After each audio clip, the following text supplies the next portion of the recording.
Labor Day plans include taking a ferry to the islands, I highly suggest making other Labor Day plans. This segment is brought to you in partnership with our friends over at Future 42. Turn your frustration into action at future42.org. Our ferry system is a disaster.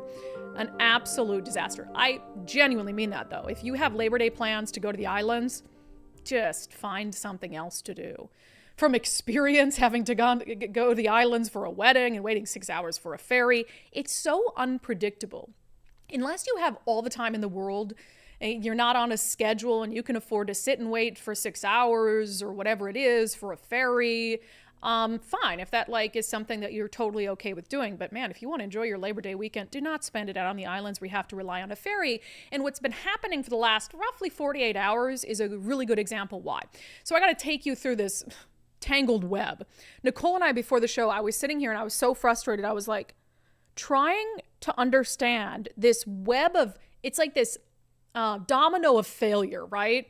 Where it's one boat's out for this reason, so then these boats get moved and those boats are out, and then there's a staffing shortage. And so you look at when there's one, failure in the system, how much it can spread to other areas of the system. And that's really the issue, is our Washington State ferry system is teetering on the brink of disaster, where if you've got one cancellation or one crew shortage, it impacts the entire system and it can just crumble and ruin your plans or ruin people's ability to commute to and from work or to get to doctor's appointments, see family, et cetera, et cetera.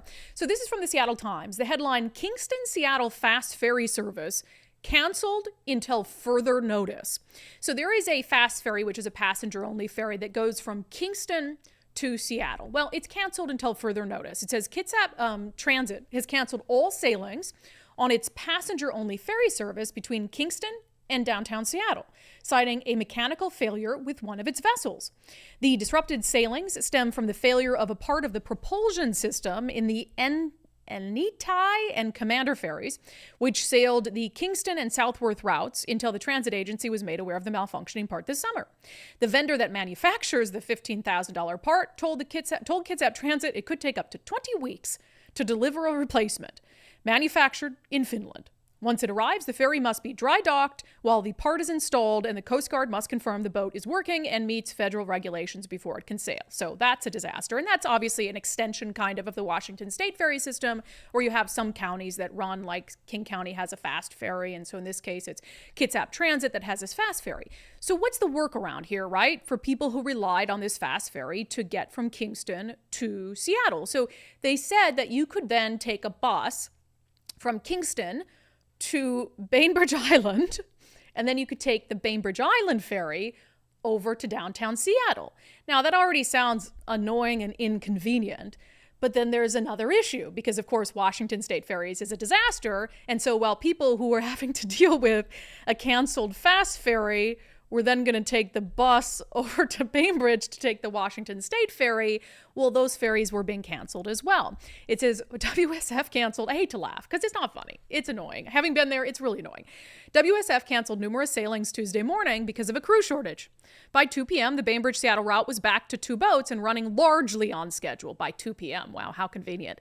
Crew shortages Tuesday also led to canceled sailings on the Southworth, Fauntleroy-Vashon Triangle route and the Inter-Island route connecting Anacortes to Lopez, Shaw, Orcas, and San Juan Islands. To compound the problem, right after a power issue suspended all sailings out of Southworth for about an hour on Tuesday, the terminal's ramp became inoperable, canceling all sailings for both WSF and Kitsap Transit. No timeline was given for when sailings out of Southworth would begin again.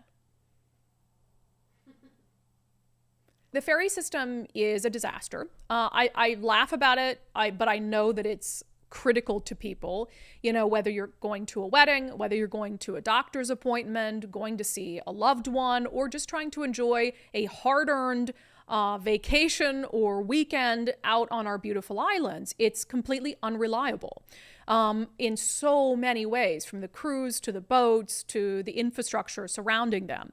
That is a failure, and frankly, it is a failure of leadership. We've had the same leadership in the governor's office for the last 12 years. And so there's really only one place where you can center the blame for that and the lack of planning and all of that. So hopefully people wake up to that and they decide to move this state in a direction where the ferry system is going to be better operated, better maintained, and better managed. That segment was brought to you in partnership with our friends over at Future 42. Turn your frustration into action at future42.org.